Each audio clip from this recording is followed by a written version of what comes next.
Previous में हम लोग 97 क्वेश्चन तक कर लिए थे, इस पार्ट में हम लोग 98 से शुरू करेंगे। तो पहला क्वेश्चन इस सीरीज का क्या है कि increase in demand because of decrease in price is called, तो इसको हम लोग बोलते हैं क्या, कॉन्ट्रैक्शन, है ना। Increase in demand because of decrease in price, नहीं, इसको हम लोग एक्सटेंशन कहते हैं ना। एक्चुअली एक्सटेंशन और कॉन्ट्रैक्शन दोनों जो होता है वो प्राइस से रिलेटेड होता है। इसको आपको अगर समझना है तो इसको इस तरह से आप समझ सकते हैं, ठीक है, कि अगर मांग में परिवर्तन, डिमांड में अगर परिवर्तन प्राइस के कारण हो रहा है ना, कि अगर पहले प्राइस इतना था और अभी इस प्राइस पे इतना डिमांड हो रहा था, और प्राइस जब घट गया तो डिमांड इसका बढ़ गया, है ना, ये P1 से P2 हो गया, और यहाँ पर ये क्या हो गया, X2 हो गया। तो ये प्राइस घटने के कारण डिमांड में बढ़ा, या फिर अगर ये P2 से P1 चला जाएगा तो ये कॉन्ट्रैक्शन हो जाएगा। तो कहने का मतलब क्या है कि इस पॉइंट से, है ना, A पॉइंट से B पॉइंट तक जाना, ये आपका क्या कहलाएगा, एक्सटेंशन, है ना, विस्तार। और B से A तक जाना, ये कहलाता है हमारा कॉन्ट्रैक्शन, ठीक है। तो जैसे कि अगर हम लोग लेते हैं किसी वस्तु का प्राइस, अगर डिमांड जो है, एक्स का डिमांड जो है वो डिपेंड करता है बहुत सारा फैक्टर पे, एक पीएक्स पे भी करेगा, कंज्यूमर का इनकम पे करेगा, प्राइस ऑफ कॉम्प्लीमेंट्री गुड्स का, प्राइस ऑफ सब्स्टिट्यूट गुड्स का, इन्फिनेटिव गुड्स का, है ना। इन्फिनेटिव फैक्टर जो होता है वो एक्सडी को इन्फ्लुएंस करता है। लेकिन हम लोग यहाँ पर क्या करते हैं कि मांग में जो चेंजिंग होगा, इसका demand, change in demand only due to change in its price, कि इसी का प्राइस से अगर चेंज करेगा, और यहां पर ये सारे चीज क्या हो जाएगा, other things remaining the same, things remaining the same. तो ये हमारा क्या कहलाएगा, एक्सटेंशन या कॉन्ट्रैक्शन, कि सिर्फ अगर वो प्राइस के कारण मांग में वृद्धि अगर होता है, कि प्राइस में कमी के कारण डिमांड में वृद्धि हो जाता है, तो इसको हम लोग क्या कहते हैं, एक्सटेंशन या विस्तार, एक्सटेंशन। और अगर प्राइस में बढ़ने के कारण डिमांड जो है वो घट जाता है, तो इसको हम लोग कहते हैं कॉन्ट्रैक्शन, है ना। तो यहाँ पर क्या है, प्राइस वेरिएबल है और अदर थिंग्स जो है वो क्या है, कांस्टेंट है, थिंग्स कांस्टेंट है। अब नेक्स्ट जो यहाँ पर है कि अगर प्राइस कांस्टेंट है और अदर थिंग्स वेरिएबल है, थिंग्स वेरिएबल है, तो इसको हम लोग कहते हैं इंक्रीजिंग या डिक्रीजिंग, ठीक है। तो इसका ग्राफ कैसे बनता है, यहां पर क्या हो जाएगा, प्राइस आपका कांस्टेंट हो जाएगा, इस तरह से है, प्राइस कांस्टेंट है तो सिर्फ आपका क्या हो जाएगा, डिमांड में परिवर्तन होगा, ठीक है। और ये परिवर्तन आपका इनकम के कारण भी हो सकता है, सब्स्टिट्यूट कुछ किसी भी कारण से हो सकता है। तो इसको यहां से यहां तक जाना क्या कहलाएगा, इंक्रीजिंग, और फिर वापस जाना एज यूजुअल क्या कहलाएगा, डिक्रीजिंग, ठीक है। तो आई होप आप लोग को समझ में आ गया होगा इसका इंक्रीजिंग, डिक्रीजिंग और एक्सटेंशन और कॉन्ट्रैक्शन। नेक्स्ट बोलता है कि increasing in demand because of increase in income is called, increase कहलाएगा, है ना, क्योंकि आई से हो रहा है, यहाँ प्राइस एज यूजुअल है ना, प्राइस यहाँ पर क्या है, कांस्टेंट है। तो कंज्यूमर का अगर आई बढ़ेगा तो उसका डिमांड बढ़ रहा है सिर्फ, तो ये हमारा क्या कहलाएगा, अभी समझाए हैं यहाँ पर, तो ये हमारा क्या कहलाएगा, इंक्रीजिंग, कि इंक्रीज इन डिमांड में वृद्धि जो हो रहा है उसके कारण, किसके कारण हो रहा है, इंक्रीज इन इनकम। यहाँ प्राइस जो है वो क्या है, कांस्टेंट है, तो यहाँ पर डिमांड कर्व ही शिफ्ट करेगा, तो ये हमारा क्या हो जाएगा, इंक्रीजिंग कहलाएगा या इंक्रीजेस। नेक्स्ट है इन case of EP is infinity, मतलब इलास्टिसिटी ऑफ प्राइस जो है अगर इन्फिनिटी होगा तो डिमांड कर्व विल बी क्या हो जाएगा, हॉरिजॉन्टल हो जाएगा, है ना। Demand curve is related to, तो डिमांड कर्व जो है किससे रिलेटेड है, तो यहाँ पर ये दोनों से रिलेटेड है, मार्जिनल यूटिलिटी से और मार्जिनल रेवेन्यू से। मार्जिनल यूटिलिटी जो है वो कंज्यूमर साइड से हम लोग देखते हैं कि कंज्यूमर कितना पे करेगा, तो कितना पे करेगा, अगर हाई यूटिलिटी मिल रहा है तो हाई प्राइस पे करेगा, और जैसे लो होगा तो लो करेगा, ठीक है। और उसी तरह से मार्जिनल रेवेन्यू भी होता है कि जो रेवेन्यू आता है वो कैसे आता है कि अगर हाई प्राइस होगा तो कम सेल होगा और लो प्राइस होगा तो ज़्यादा सेल होगा। है ना। तो ये एडिशनल यूनिट जैसे जैसे इंक्रीज करेगा वैसे वैसे इसका मार्जिनल रेवेन्यू या उसका प्राइस जो है वो कम होगा, और प्राइस कम होने के कारण उसका मार्जिनल रेवेन्यू भी कम होगा। तो इसलिए दोनों से होगा, है ना, बोथ कि डिमांड कर्व जो रिलेटेड मार्जिनल यूटिलिटी कर्व से और मार्जिनल रेवेन्यू से। ठीक है, तो मार्जिनल यूटिलिटी हमको कंज्यूमर डिमांड साइड से दिखाता है और मार्जिनल रेवेन्यू जो है वो सेलर के साइड से दिखाता है।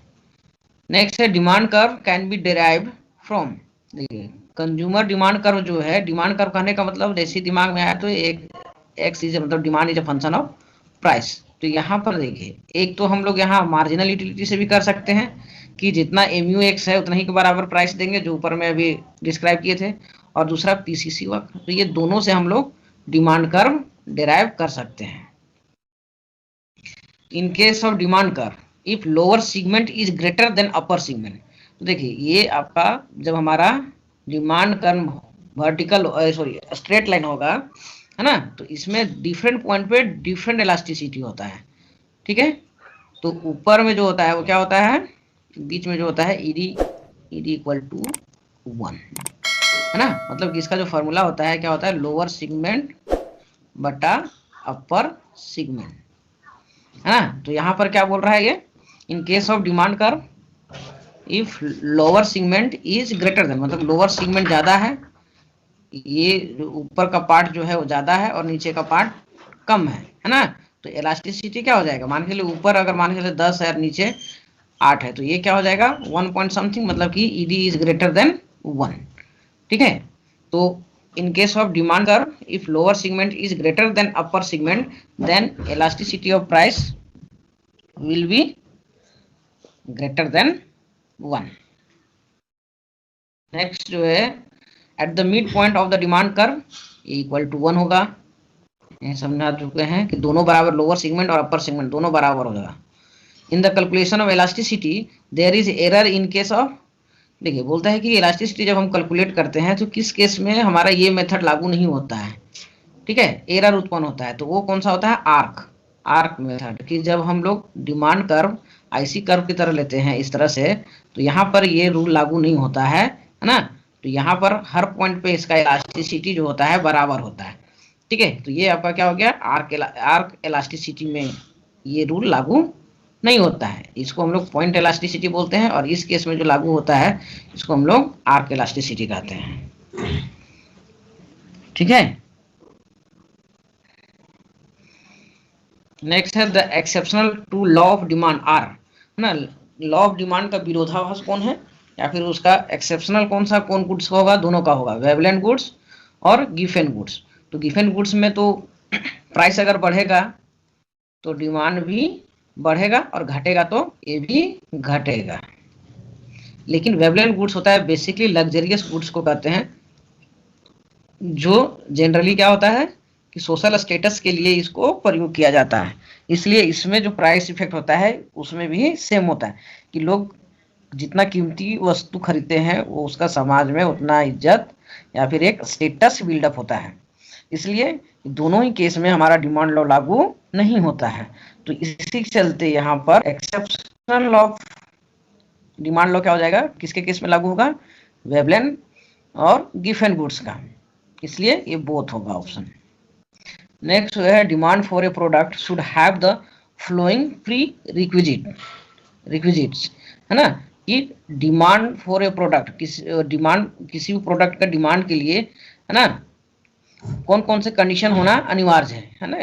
जनरली ये बोलना चाह रहा है कि डिमांड जो है कैसे अराइज होता है, या डिमांड के लिए कौन कौन सा कारक होता है या फैक्टर होता है। तो देखिए पहला तो आपका होता है ability to buy, willingness to buy और नीड, मतलब कि ये तीनों क्राइटेरिया फुलफिल होता है तब हमारा बनता है क्या, कि एक वस्तु का मांग क्रिएट होता है। तो इसमें क्या हो जाएगा, ऑल ऑफ दिस। जैसे कि अगर आप इसको अच्छा से अगर देखना चाहते हैं तो क्या होता है, डिमांड किसको कहते हैं, डिमांड हम लोग कहते हैं कि when desire are fulfilled, when desire are fulfilled. ठीक है, कि जब आपकी इच्छा पूरी हो जाती है तो उसी को हम लोग मांग कहते हैं ना। और इसको पूरा करने के लिए क्या क्या चीज की जरूरत पड़ता है, सबसे पहला विलिंगनेस, है ना, या फिर डिजायर जिसको बोलते हैं, डिजायर होना चाहिए। दूसरा वांट्स होना चाहिए, डिजायर तो बहुत चीज होता है, मतलब कि आपकी अति आवश्यक, नीड्स जिसको बोलते हैं, नीड होना चाहिए।